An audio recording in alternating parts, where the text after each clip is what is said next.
hermanos y hermanas.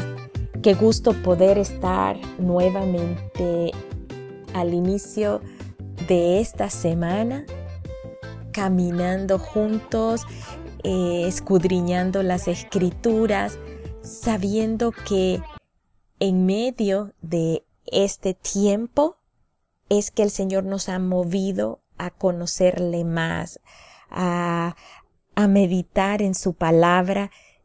Y esto es una de las cosas positivas del tiempo que estamos viviendo. Si no estuviéramos en este tiempo, quizás no hubiésemos escuchado de parte de Dios la necesidad de habernos unido en este estudio de sus Escrituras. Ezequiel 36:26 nos dice: os daré un corazón nuevo y pondré espíritu nuevo dentro de vosotros, y quitaré de vuestra carne corazón de piedra, y os daré un corazón de carne, y pondré dentro de vosotros mi espíritu, y haré que andéis en mis estatutos, y que guardéis mis preceptos, y los pongáis por obra. Es a través de su espíritu que el Señor nos está dando esta fuerza día a día, este anhelo de escudriñar en sus Escrituras y, por supuesto, la revelación de poder entenderlas. Y es la manera en que Él está escribiendo estas Escrituras, las que nosotros estamos leyendo día a día, las está escribiendo en nuestro corazón, porque eso se ha de convertir en nuestro estilo de vida. Lo que estamos atesorando aquí es una ley espiritual que va a venir a desplazar cualquier otra ley que nosotros hayamos tenido en nuestro corazón. Específicamente la ley del pecado es desarraigada por esta ley espiritual de su palabra, de sus estatutos y de sus preceptos. Y hoy veremos lo que la palabra nos dice en Génesis 14.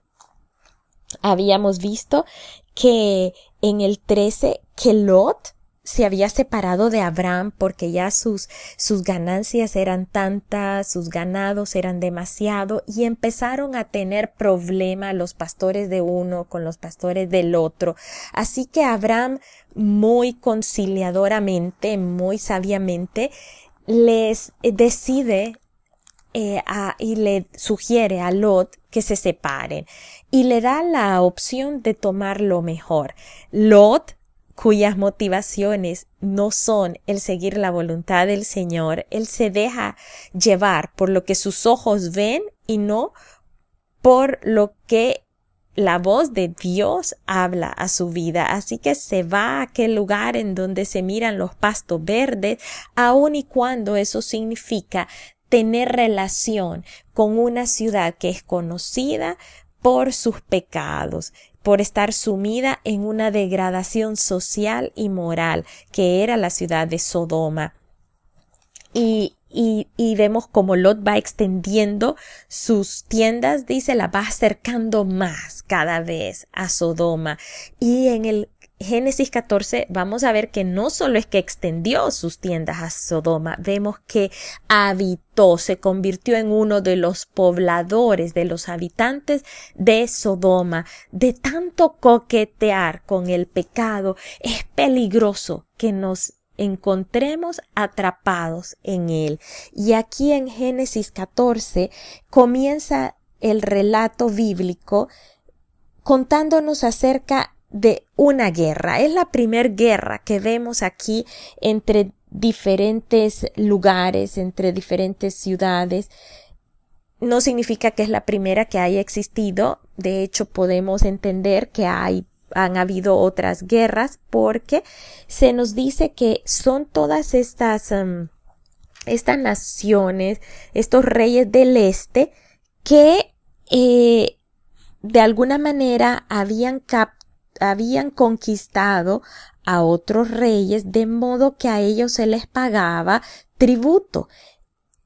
En Génesis 14:4 nos dice: 12 años habían servido a Kedorlaomer, y en el 13º se rebelaron. ¿Se rebelaron quiénes? Los pueblos que habían sido conquistados por este rey llamado Kedorlaomer, que era rey de un lugar que se llamaba Elam. Así que podemos entender que Kedorlaomer era un rey verdaderamente poderoso, que tenía bajo de él a otros reinos, los cuales llegó un momento en que se rebelaron. En Génesis 14:8 nos describe cuáles fueron estos reinos que se rebelaron, estas ciudades que se rebelaron.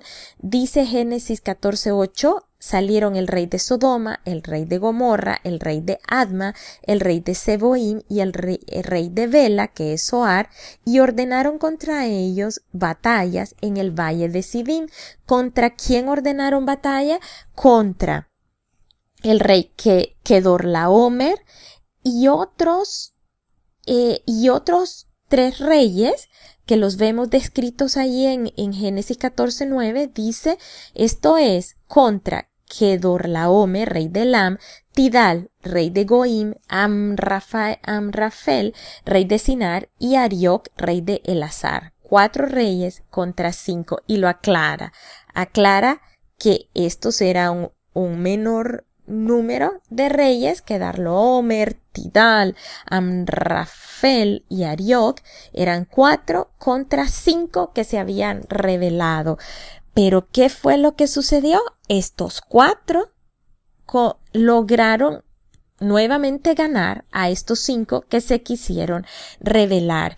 Y esta vez no solo estaban cobrando tributo, que era lo que se había estipulado por 12 años, sino que ahora dice, en el 11, dice, tomaron toda la riqueza de Sodoma y de Gomorra y todas sus provisiones y se fueron.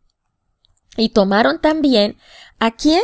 A Lot, a aquel que se había inmiscuido en un lugar que el Señor no lo había mandado a estar en ese lugar. Cuando el Señor nos lleva a un lugar y nosotros estamos seguros que es el Señor que nos ha llevado ahí, nosotros podemos encontrar propósito, y no solo propósito, sino también provisión, y vamos a entender y no vamos a tomar livianamente la identidad que tenemos en el Señor, porque entendemos que el Señor nos ha llevado a ese lugar para un propósito, y vamos a entender que hay límites en ese lugar, así como lo fue para Adán. Adán fue puesto en el Edén. Al darle ese lugar había un propósito, que era labrar y guardar el Edén. Había provisión, árboles habían ahí para que él comiese. Tenía una identidad, era la imagen y semejanza de Dios, pero también tenía límites, y era no comer del fruto del árbol prohibido. Y aquí Lot se fue a un lugar en donde Dios no lo había llevado, no era su lugar, así que él no tenía propósito aquí, porque no es que Lot fue y dijo, yo les voy a ir a hablar de Dios, yo les voy a ir a mostrar a ese Dios grande y poderoso que nos ha traído a esta tierra. No, él fue ahí y se hizo un habitante más de Sodoma. Él no tuvo límites, él se salió de los límites, de los parámetros que habían sido establecidos. Él comulgó con la gente de allí, así que obtuvo las consecuencias de allí y fue tomado preso él, fue llevado cautivo, fue todas sus riquezas, todos sus bienes, dice, y toda su familia, ¿verdad? Y dice que unos de ellos lograron escapar y le fueron a avisar a Abraham que esto había sucedido. Cuando oyó Abraham en Génesis 14:14 que su pariente estaba prisionero, miren lo que Abraham hizo. Dice que armó a sus criados. Seguro que Abraham pidió autorización al Señor, porque recibió la aprobación y el acuerpamiento del Señor, porque él armó, dice, a 318 criados. Recuerden que era contra 4 lugares, contra 4 reyes que habían logrado vencer a 5 reyes. Eran reyes que habían logrado mantener en sujeción y en cautividad a estos otros por 12 años ya. Eran reyes poderosos. Kedorlaomer era un rey poderoso. Y Abraham se atreve con solamente 318 de sus criados a ir y combatir contra este rey poderoso y su ejército. Pero ¿cuánto sabemos que cuando nosotros estamos en la voluntad del Señor, o sea que Dios está con nosotros, somos mayoría, aunque seamos nosotros solos contra el mundo, pero si Dios está con nosotros, somos mayoría. Y dice en el 15, y cayó sobre ellos de noche él y sus siervos, y les atacó, y les fue siguiendo hasta Oba, al norte de Damasco, y recobró todos los bienes, y también recobró a Lot, su pariente, sus bienes, las mujeres y demás gente. Fue una gran victoria de Abraham, de este hombre que confía en Dios, cuya fe le es contada por justicia, que tiene la aprobación de Dios, que no se mueve, sino es Dios quien le autoriza a hacerlo y obtiene victoria. Y dice que cuando volvía de la derrota de Kedorlaomer y de los reyes que con él estaban, los otros 3, salió el rey de Sodoma a recibirlo. Y entonces en ese lugar salió Melquisedec también, rey de Salem y sacerdote del Dios Altísimo, y sacó pan y vino, y le bendijo, diciendo: bendito sea Abraham del Dios Altísimo, creador de los cielos y de la tierra, y bendito sea el Dios Altísimo, que entregó tus enemigos en tus manos, y le dio a Abraham los diezmos de todo. Miren, este es uno de los pasajes que suscita más interrogantes a los estudiosos de la palabra, porque Melquisedec al parecer sale de la nada. Háblame de Melquisedec, no viene de ninguno de estos lugares. Bueno, el nombre Melquisedec significa rey de justicia y Salem significa paz. Por eso es que Jerusalén viene de la palabra Jerusalén. Jerú es ciudad, o sea que Jerusalén significa ciudad de paz. Salem viene de la palabra Shalom, que es paz. Así que este Melquisedec es un sacerdote, es un rey, dice, rey de Salem, o sea, rey de paz. Y también Melquisedec significa rey de justicia. Melquisedec es entonces rey de justicia, rey de paz y sacerdote del Dios Altísimo. ¿A quién se nos relaciona? Alguien que es rey de justicia, que es rey de paz y que es sacerdote del Dios Altísimo. Por supuesto, a Jesús.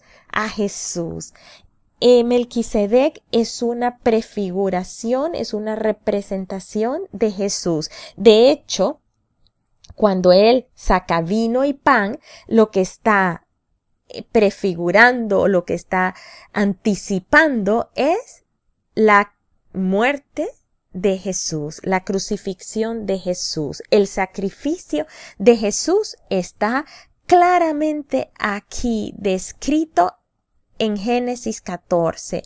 Pónganle, esto fue 2000 años antes del nacimiento de Jesús y ya está aquí el sacrificio de Jesús siendo establecido en este momento y presentado a cada uno de nosotros. Pues este sacerdote bendice a Abraham y reconoce que es pertenencia a Abraham del Dios Altísimo.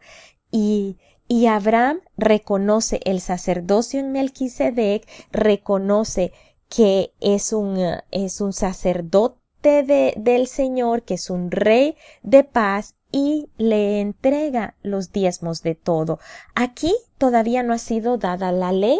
Todo esto vamos a ver que es reforzado, por supuesto, ya cuando cuando se establece la ley de Dios, esa ley de ese pacto que Dios establece con su pueblo y del cual lo vamos a ver más adelante, ¿verdad? Ya en Éxodo, en Levítico, en Deuteronomio, ya en el tiempo de Moisés. Todavía aquí estamos antes de Moisés. Así que aquí se está formando esta nación de Israel aún, pero vemos que ya se está dando esa anticipación, esa muestra de honrar al sacerdote, de honrar a Dios con los diezmos de todo.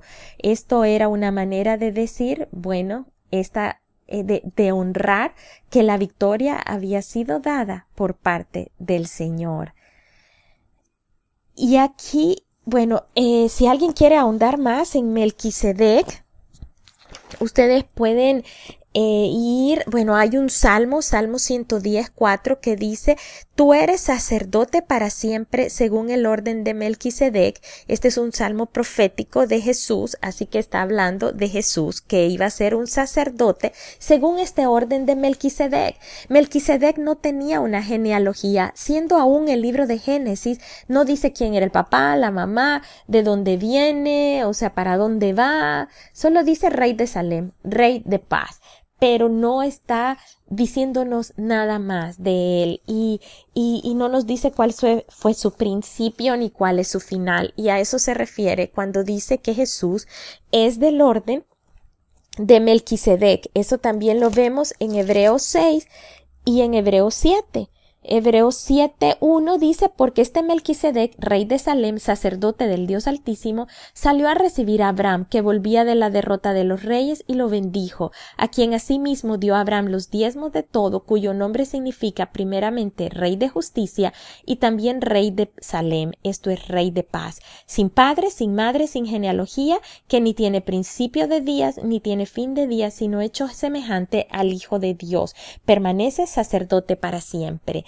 Así que aquí nos esclarece que esta aparición de Melquisedec es una prefiguración de Jesús, el sacerdote, nuestro único intercesor entre nosotros y Dios, y a quien debemos honra.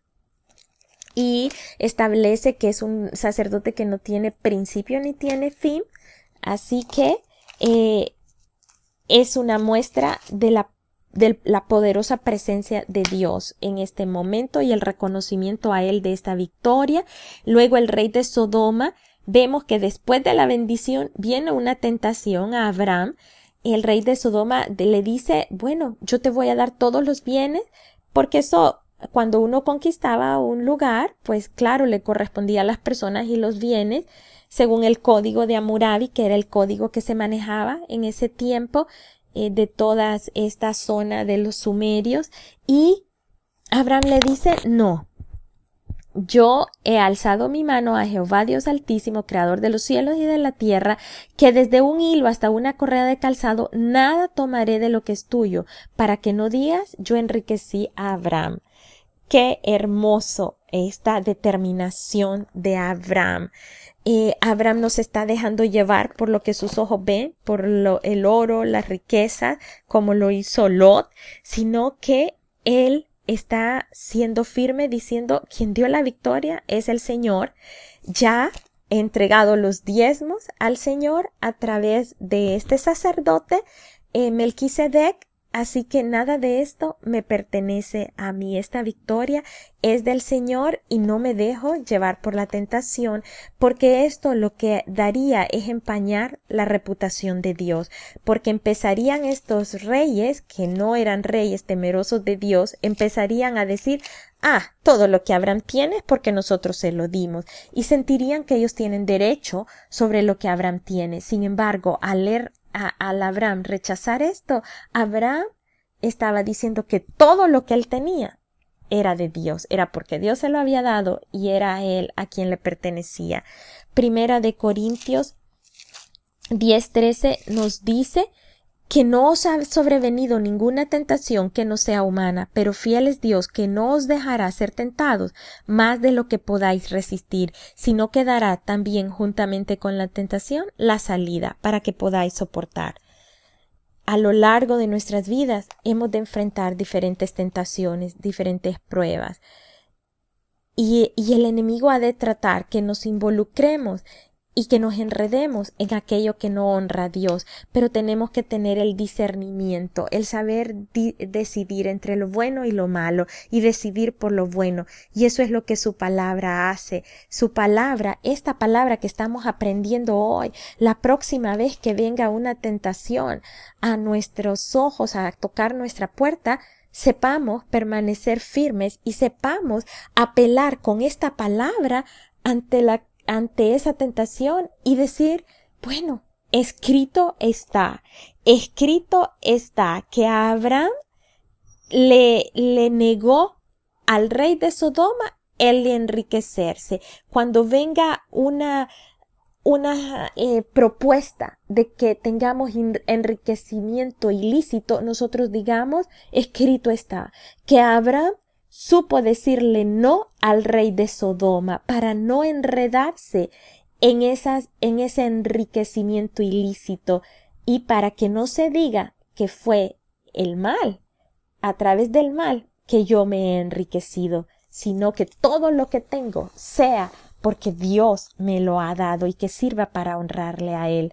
Así que esto es por la razón por la que estamos leyendo. Esto no solo es historia, esto no solo es un cuento. Esto es palabra viva y eficaz que viene a generar en nosotros un depósito para que nosotros podamos tener un correcto discernimiento ante lo bueno y lo malo y saber escoger lo bueno. Así que Abraham le dice, no, solo quiero que des a los jóvenes que estuvieron conmigo. Y mire que dice jóvenes, ¿verdad? Eran jóvenes los que estuvieron ahí en este ejército y le dice, no, dales solamente a ellos lo del gasto que tuvimos y lo que se requiere. Es únicamente lo que te pido. Así que aquí vemos cómo el Señor realmente le dio esa victoria a Abraham, y recordemos que con Él somos mayoría y hay muchas victorias esperando por nosotros, pero de la mano de Dios, sin hacer concesiones y sin nosotros tomar atajos en la vida, siguiendo y obedeciendo el camino que Dios tiene trazado para nosotros, aunque este camino pueda ser un camino largo, aunque este camino pueda ser un camino difícil, pero sabemos que al final de este camino, si hacemos la voluntad del Señor, va a ser, así como lo fue para Abraham, una historia de victoria y de honra para Dios. Que Dios les bendiga, mis hermanos y hermanas. Tengan una feliz semana. Que mediten en esta palabra, que esta palabra pueda venir a escribirse dentro de su corazón para tomar control de cada uno de sus pensamientos, de mis pensamientos, de las intenciones de mi corazón, de las intenciones de su corazón. Que Dios les bendiga, les amo en el nombre de Jesús. Amén.